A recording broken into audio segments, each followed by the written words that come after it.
Hello mga kabayans, what's up? This is Mr. Rio once again. So sa last video ko mga idol, pinag-usapan po natin na payayamanin daw po ni BBM ang Pilipinas. Pucha comedy, no? Ayun, pinayaman sa utang. Komedyante yung presidente ang pucha. Akala ko naman kung anong gagawin, yun lang naman pala. Palalakasin lang naman daw pala ang macroeconomic foundation ng bansa, no? Kahit naman walang gawin si PBBM sa macroeconomic foundation ng bansa, malakas naman na talaga yan. Sadyang inuuna nyo lang ang mga sarili nyong umasenso at yumaman. Kaya kahit kailan, hindi nyo mapapaunlad ang buhay ng mga mamamayan. Diba? That is a simple arithmetic, mga idols. Diba? Tama. So ngayon ng mga idols, pag-usapan naman po natin ang top 10 priority bills ni Kuya Bongo, mga idols. Alam naman po nating lahat na solidong kaalyado natin yan si Kuya Bongo, di ba? So guys, number 1, expanded tertiary education subsidy. Layunin po nitong palawakin ang educational assistance sa kolehiyo para sa mga estudyanteng nangangailangan. Diba magandang bagay yan, Kuya Bongo? Number 2, PhilHealth ID Health Card.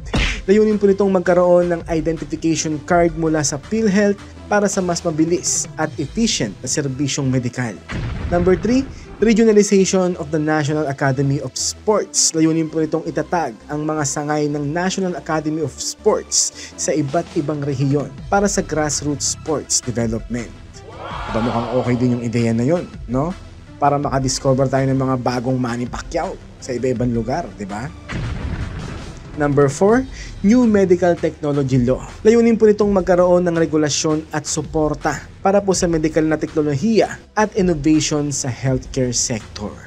Number 5, Department of Disaster Resilience. Layunin po nitong magtatag ng bagong ahensya para sa mas mabilis at sistematikong pagtugon sa mga sakuna at kalamidad. Number 6, Indigent Job Seekers Assistance Program. Layunin po nitong magkaroon ng programa para sa tulong sa mga walang trabaho na naghahanap ng trabaho. Lalo-lalo na ang mga mahihirap. Napakalaking tulong nito mga idol kapag naipatupad to, no? Number 7, across the board wage hike. Layunin po nitong itaas ang sahod para sa lahat ng mga manggagawa, hindi lang sa private, hindi lang din sa public sector, okay? Kundi para sa lahat. Ang panukala po ay dagdag na 100 piso, mga idol. Number 8, mental health offices in SUCs. Layunin po nitong magtatag ng mental health offices sa lahat ng mga state universities and colleges. Okay yan ah. Number 9, Rural Employment Assistance or TUPAD Bill. Layunin po nito ang pagpapalawak ng programang TUPAD para sa agarang trabaho para sa rural areas. Okay din yan.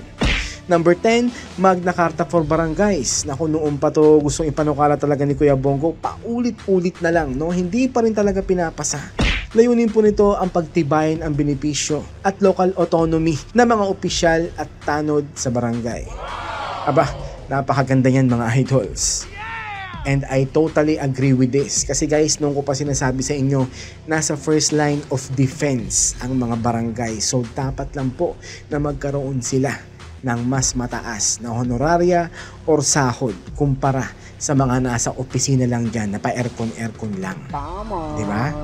So bukod dito mga idol, patuloy niya rin pong pinapaboran ang ilang kaparehong bills mula sa 19th Congress. Kabilang ang Senate Bill number 195 or Philippine Center for Disease Control or CDC. Senate Bill number 2893, Virology Science and Technology Institute or VIP para sa mas matatag na national response sa pandemya. Samantala, ang ilang panukalang ukol sa healthcare, libreng annual check-up, comprehensive dialysis benefit, barangay health workers compensation, advanced nursing education at iba pa ay nakapaloob din sa kanyang legislative agenda. Okay na okay, di ba mga idols?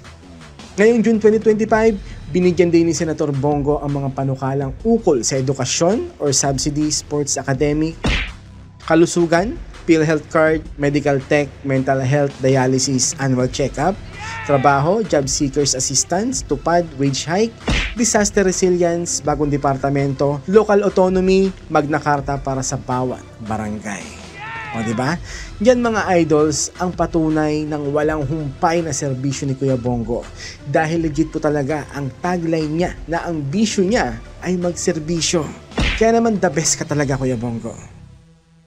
For more videos, please subscribe to Mr. Rio Official on YouTube and follow Mr. Rio 2.0 on Facebook Meta. Thanks, Makabayans.